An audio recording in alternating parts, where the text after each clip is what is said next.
Saturday. Hopefully you're having an awesome one. I'm sure by now you probably have your long runs in if that's what you were doing today, or maybe you have some fun plans. You're going on vacation. Maybe you're doing some races. All those things.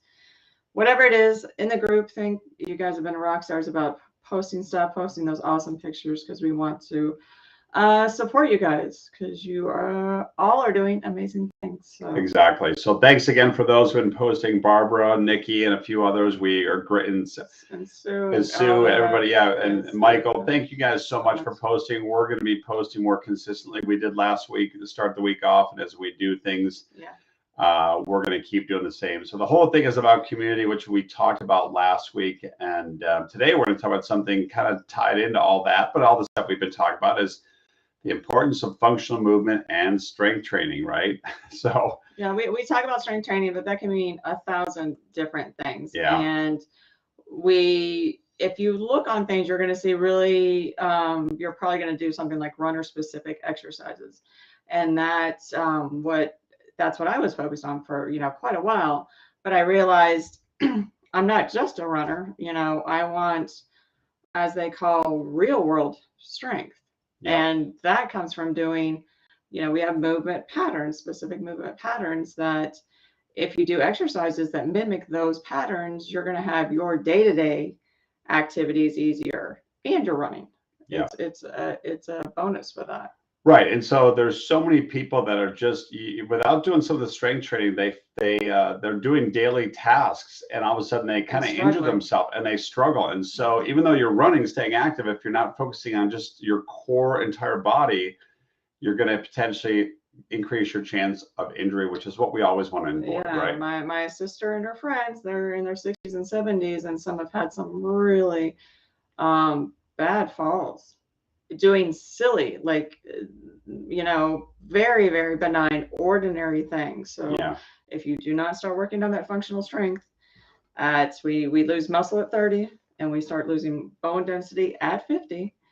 These are things that does not have to happen, but will absolutely happen if you do not do things to prevent them. right. So we talk about again each week. This is please do your own research. We're sharing with you guys stuff that works for us.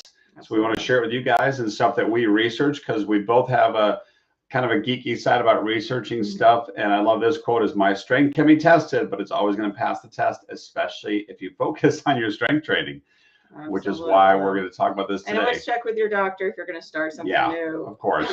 And with that. And use common sense. I mean, this comes down to common sense is going to get you so far in life, as we all know. Yeah, right? Your body can handle anything, really, if you give it enough time to be able to handle the load that you're asking it to do. Right. The only time we get injured is when we supersede the amount of load that our tissues and our tendons and our bones can handle. Right. And if you've got weaknesses or imbalances, it's going to increase that chance of injury. We're all guilty. I had the same thing. I had that plantar fasciitis for months, kind of was there, went away. And I finally got to the root of the issue because I was like, wasn't digging deep enough. Right. So this ties into the functional strength training. Absolutely. Which is, we'll get into this. It's like a modified where you can do some exercises. You can do them anywhere, quite frankly. And last week, real recapping again, we talked about community. It is so important right now, which is why we want to thank all you guys for posting images. We need community now more than ever in our lives, and it's going to be challenging over time here. We talked about a lot of things going on, and we don't know sometimes, how it's going to come out, like I said, but always be prepared, always have that core group of people.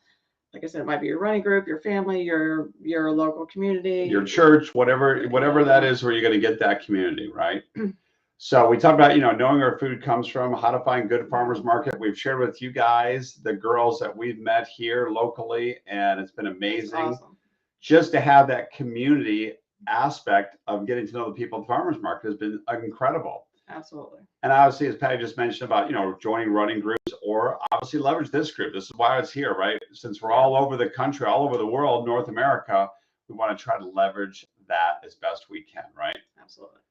So today we want to talk about some very basic functional movement patterns. This is just going with our biomechanics, how we normally move throughout life. But you have your press, you have your push, you have your squat. Those are probably the three fundamental things. If you worked on these three movement patterns in your strength training or in your, whatever your routine is, you'd be fine. For runners, we really need to focus on all of them because we're moving, we're asking our bodies to do a lot. So we always add in the hinge, the lunge, and the rotation.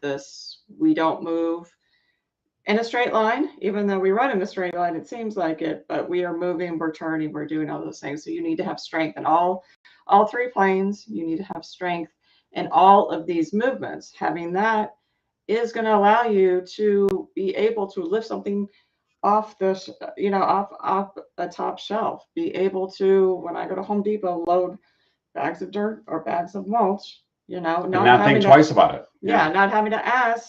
Now I messed up my arm, so I was having to ask somebody else, this poor kid out there to do that when I have the strength to do that. But I had to, with his plantar fasciitis, I've had to rehab something that I had because I pushed my tissues a little too far, with the strength training. So it can all happen, but focusing on these, I know runners just want to run. We don't have a ton of time.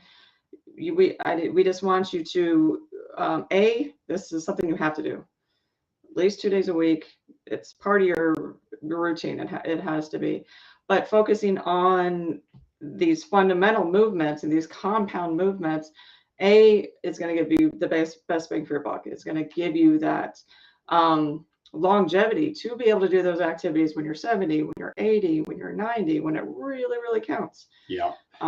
As we told you guys before, we were taking care of her dad up until his 90s. Literally a month before he passed away, he was still doing exercises. I mean, think about that. He was 98 years old and still had that determination and that wherefore that he needed to be mobile. Yep. That was his biggest fear. And I made him get down on all fours and back up six times. When he turned 98, he said he only had to do it 4 times. And I'm like, fair enough. Right. But he understood the fact of his quality of life was very dependent on how mobile he was. Yeah. And it's hard for us to think of that when we're even in our 50s or 60s and we just don't think about things. But that's why taking care of one of your elders, it really shows you all the things that matter, all the things that you need to look out for.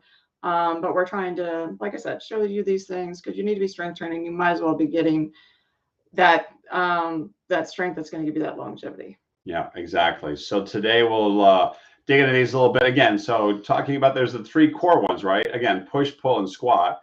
But again, so from the press or the push perspective, you have push-ups, which you can do anywhere. And if you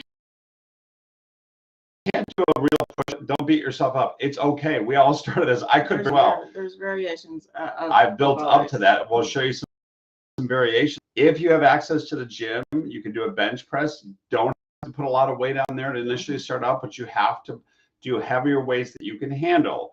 Don't be intimidated by people there at the gym. You're going to see a lot of these gym rats in there, but just ignore it, right? It's just, everyone's focused on themselves. Exactly. We all think that they're going to be like, what? No, everyone's focused on what they're doing. Trust me. We go into a gym where there are chicks that are back squatting like ridiculous way. You're like, holy cow, but they're not looking at what I'm doing. So don't worry that anyone's looking. If you have access to a gym, it's a great way. They have machines that can do a bench that help can you do with a chest that, press. If you're starting out, if you're worried about that and worried about weights, start with the machines that will keep you guided. Yeah. They have tons of those things. They will show you how to use all those things. Never be intimidated by that. I know it's easy to say, but those are places where you can really progress, going from 0 to however, but know that progression has to happen if you want to get that strength and that adaptation. Right. But a push press is just one on the ground. Shoulder press will show that. But these are just some of the press type movement patterns that we have and some of the exercises that you would do to facilitate that. So here's some examples of the press, right? So we've got a basic push-up here. Now, I can't do that with my shoulder and my right. So start up, do what you can do. And if you can't actually do a push-up, do a modified version like this. So this happens to be a tire we're at the gym, but you can use a dresser or a chair, right? Something to get you moving and Or a start, a or countertop. countertop, exactly. Do it with whatever. Or if you have weights, you can, this is where if you only have light weights, doing a press forward is really hard. Doing a press up like that, you don't need a ton of weights. You don't need, Yep. I mean, I can do a lot heavier weights than that, but it takes you a while to get up to that. Most of you with the reps doing that in front of you and above you, if you're not used to doing that, like I said, you can start out, with lighter weights and then slowly progress. Your body loves slow progressions of increased load. Right. And again, the bottom line is just consistency. You'll be shocked within a period of weeks the progress you will make, but you got to stay consistent. Consistently, in 8 weeks, you will start to really see changes. In 12 weeks, you'll start to, people will notice, like, hey, what are you doing? Well, it will really, show up that way. But like I said, you need to be able to, do these things, put things up on a shelf, be able to put things away, be able to, all these things are just movements that you're going to have, your daily activities that right now you don't think about because you can do them, but building that strength so you keep that strength to be able to do them down the road. Yeah, and that's really the critical thing here, right? So different variations of that. Pull is another thing. There's tons of different, the classic is the pull up, Right. Now that's going to be hard with your body weight, right? When we went to the gym a while back, I could not do one. Now I can do 10 straight without stopping, right? And get my chin over. Now that took me months to get there, but I was determined to get there because again, we said we're focusing on our strength training here this winter, and now it's paying off because now here we're out in June. We've been at it for almost 6 months now. Yeah. A good 5 months of consistency. And as a female, that's a really hard thing to do. I've been working on that too. Still need, about 20 pounds of assistance. That's what it's going to be. I can do a chin up, but the pull-ups that is a functional compound movement that will give you that, and a push-up. The best bang, and a squat are the best bang for your buck for whatever you're doing. But there's different, you can do those on the machines. They do, if you are at a gym, they have the assistants where you can make up your weight, so you're only pulling up, instead of, if you weigh 100 pounds, you're only pulling up, say, 30 pounds, or if you're 200 pounds, you're only pulling up this amount of weight. They have great things to allow you to mimic that, but you also have row variations. The lat pull down mimics this, but you're sitting. It's just easier on a machine. And you can do these if you have a set of bands that have handles on them. Yeah, which we're going to show you in a second here, right? There's so many things you can do. Right, but again, these are things, if you have access to a gym, we encourage you to join one where you're at locally, because they're going to have all of these machines that are going to help you, or the dumbbells. It's expensive to have at your home, right? If you want to, of course you can, but those are things that we do. But even then, if you don't have access to a gym, there's other variations to this, right? So we're going to show you guys some exercises here. Again, getting some dumbbells, very lightweight. You can get these anywhere. We bought some at Target. So you can go to any store, especially any fitness store, or any kind of depends where you're at in the country. They're all over the place. You know where they're at. And I would encourage you to go and get some. So here's just ones right here. These are light weights. This is just a bent over row. Yeah. You can probably do a lot heavier. You're going to start out with something a little bit lighter and doing that. But ideally, you want to be fatiguing by 8 to 10 reps. You don't want to have to, that's a seated thing with just some of those bands. You can do a ton of different things with that. The resistance bands and those things mimic weights, and they have different. Now this is one of these things. We got this on Amazon for like $10, right? You can use this, as Patty was just demonstrating there. If you have a set of stairs, you would wrap it around the poles and you pull that way. Yeah, just be creative with that and just use some common sense. But we want to show you, this is just one of those basic things. People go, oh yeah, I kind of know, but it's like, yeah, but you forget, right? These are examples that you can do anywhere. So there's no excuses for us not to be doing these, right? Yeah, it's and like I said, different variations. You can do different weights. Know that whatever you're starting out with, it might have to start out at a body weight. Then you might have to add weight. Then you might have to add more weight. But know that you cannot do the same exact exercise for 6 months without increasing some of the difficulty your body will adapt. You have to, Right. You got to with keep those- challenging yourself. You're going to have to keep adding resistance. yeah. Right. And that can be from one leg or 2 legs to 1 leg. That can be, there's different ways to do it without weight. Right. And we'll kind of show you with squat is a fundamental thing. You need to be able to This is a huge one for get runners, out of a right? chair. Yep. In the bathroom, be able to get off the toilet. I mean, that's, yeah. These are day-to-day life things, right? You trip somewhere outside. You need to be able to get off the ground. That is, Yeah. I made my dad practice that. I mean, we were always there, but he lived alone, up until he was 96. So he knew the importance of your independence depends on your mobility and your strength at the end. So work on that now. It's never too early and definitely never too late. Yeah. And again, these are some examples of some types of squats because it's a critical of the 3 movements, right? Front squat, the goblet squat, single leg squat. Yeah, these are all variations. There's a ton of them. If you're going to do one squat for a runner, having them normally a regular squat, you're a little bit shoulder width, a little past shoulder width apart, and your feet are out a little bit. Having the narrow stance like you are in running, your normal width that you have with running, and doing a squat will help you.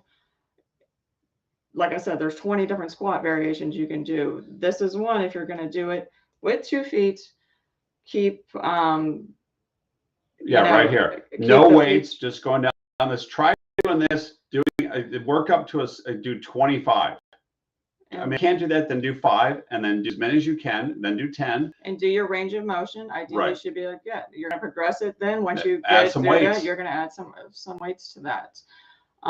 These are all things that just progress the movement. Right. If you don't have weights, you can do it on a single leg. That is something that's going to progress that movement. You either do it by weight intensity or by, proprioception, what you're standing on. Right. So that's a lot harder than you realize doing a one-legged squat like that. But again, that's where you got to challenge yourself, right? Yeah. The Bulgarian squat. Split squat is probably the best squat.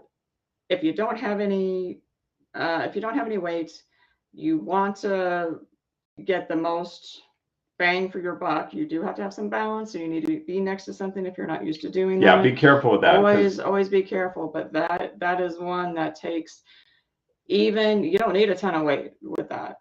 Even doing body weight with that is challenging because you're having to stabilize. Anything that forces you to stabilizes that whole entire core. Your core is huge with all of our movements. We need a strong core. Yeah, exactly. So this kind of relates into the next one, which is the hinge, right? So this is another critical one for runners, right? The other 3 are big for all necessity of life, but these are a little bit more extra for runners, if you will. Runs really helps. These type movements really work on those hamstrings and the glutes. We need that strength. That's where our power comes from. When you're kind of quad dominant, you can have issues with your knees and that, and we tend to be that way as runners. So these are movements that will strengthen our posterior chain and really get us having that power when we run and having that strength. Yeah. We need to run. But. Right. So deadlifts, again, we're going to show some examples here in just a second. You can start off with some very light weights. You can also do another one called good mornings. Again, these are a little bit just very of the hinge, right? That's the bottom line is we have to give you guys, we all have to be trying different things because you're going to get bored with something at some point as well, right? So here's a simple. Start making some other videos. We're going to start doing more of these videos with our lives and showing you guys examples like this. This is stuff that we do, guys, all the time. We've been working on this. Yeah. Very so simple. This is just a simple Romanian deadlift. Regular deadlift is the weights would be, you're starting on the bar from the ground and coming up. Right. But this is that now. And this is more advanced here. This is one that I started doing. It's whatever you want to call it, Bulgarian deadlift. But that movement right there is really hard. It doesn't seem like it would be, but I dare you to try that. That will get your hamstrings like on fire. And those were low, those were 10-pound weights. And I was like, holy cow. But that is another thing to progress movements. without having, like I said, without having weight. Without having a lot of weights or having access to a gym, because you can easily get some dumbbells at any place. So then the other big one is the lunge, right? The forward lunge, side lunge, and again, this is big for runners. You know, big we need that hip extension and that, and these are things, but these also in your movement patterns helping you walk upstairs. You know, these are things that are going to help you with just day-to-day movements you don't really think about, but there's tons of different you know, types of ones. I like in the reverse lung with the rotation because that gets two movement patterns in the same supersetting. That takes a lot of time. Strength training doesn't have to take a lot of time if you combine superset powerful move. Bicep curls are great. You know, we want our arms to look good. You know, we want sit-ups for abs to look good. Functional movement is more important. Is way more important. So which those are all rotational things. Think that you don't know what those are. Like I said, we'll be making videos on those. Here's some examples right here for lunge. Right? Even without a weight, just go back, but then your body. Try this. This is good. I guarantee if you've never been working on this, you are going to be shocked, right? As Patty had there, her knees on. The whole That's point the beginning part of them. You're going to always do. These are another. If you can do plank, if you can hold plank, then you can probably do that. Plank is, if you have core strength, and a regular plank is going to be easy. So you're going to be doing variations of plank. That's probably one of the best ones for runners because it works on the hip. You know, the hip flexion. Which is critical for runners, right? That strength that we have. Again, this is the big one here. You can see your knees on the ground, but that's okay, right? Going back and twisting is with or without weight. If you can do it without weight, then challenge yourself and add a light weight like this, and you're going to be shocked. Massive ball works really well. Massive ball is really good. And then again, these are the ball works really good. If you can do a plank, try this. It's more advanced. Work your way up to it. So don't start off with this, right? And then lastly, if you're really looking to do all this stuff, you add them all together. If you are like really stressed with time, you can. There's a lot of these that you can combine. This video is not boring for some reason. I don't know what's going on here with our. We have everything working good until now. There we go. Yeah. All right. Okay, so you're gonna squat down. You're gonna do that. You're gonna do your press, and then you're gonna bend over, and you're gonna do the single leg row. Yeah. So that combined for those movements right there, that is like one rep. So you do 10. You do 10 of those. Squat, press. That's another press. Forward, press forward. That's a pull. There's a hinge right there, and then there's a pull right there. And if you want to go back to a lunge, you can do that. At that point, try that. I guarantee you are going to be shocked. That's going to be to do. I'll show one more time here. Yeah. If you added a reverse lunge with a rotation, you would be having them, you know, hitting them all. So that would take you literally get 3 sets of that in within 10, 12. Within 10, 12 minutes, and you're gonna get the blood movement, which is the bottom line, right? So we never want you to use an excuse. Time is never ever an excuse. It's true. It's not when you really right. So all right, guys. Well, hopefully this was helpful. Wanted to share this. We want you guys to have a happy Saturday because you deserve it. We want you to obviously never lose your love. And let us know if you like this. If you want more videos like this, we can absolutely do that. We'll have a little more flexibility being able to do that at Gold's Gym. We do have to watch. You know, they don't, which rightfully understand, so. Right? We understand that, but the gym that we have in Fort Myers, we have a lot more flexibility there. We have a lot more. Less machines and stuff, but more flexibility. But that's right. To do that. But like I said, we're looking out for you. We want you to be purposeful with everything you're doing with your miles. Make sure your miles are supposed to be the miles are supposed to be at the right type of effort it's supposed to be. Make sure you have to add strength training in. It's not an option. You have to do this. So we've got a point where you have to accept it. You have to train like an athlete. You're not going to be doing crazy things, that's okay, but it's all right here, right? Just think of yourself as an athlete and Getting in that mindset of that. it's just a mindset shift. Goes back to your nutrition, which is what we talk about all the time, right? And then adding these functional movements, So you strength have real exercises. world strength. That is Exactly. okay. And you will stand apart as you're going to enjoy your life, and you're going to feel stronger, and you're going to just be more confident in general. So All right. Happy Saturday, that everyone. is all we have for you guys today. Enjoy the rest of your weekend, and we'll chat again soon. All right. See you guys. Bye now.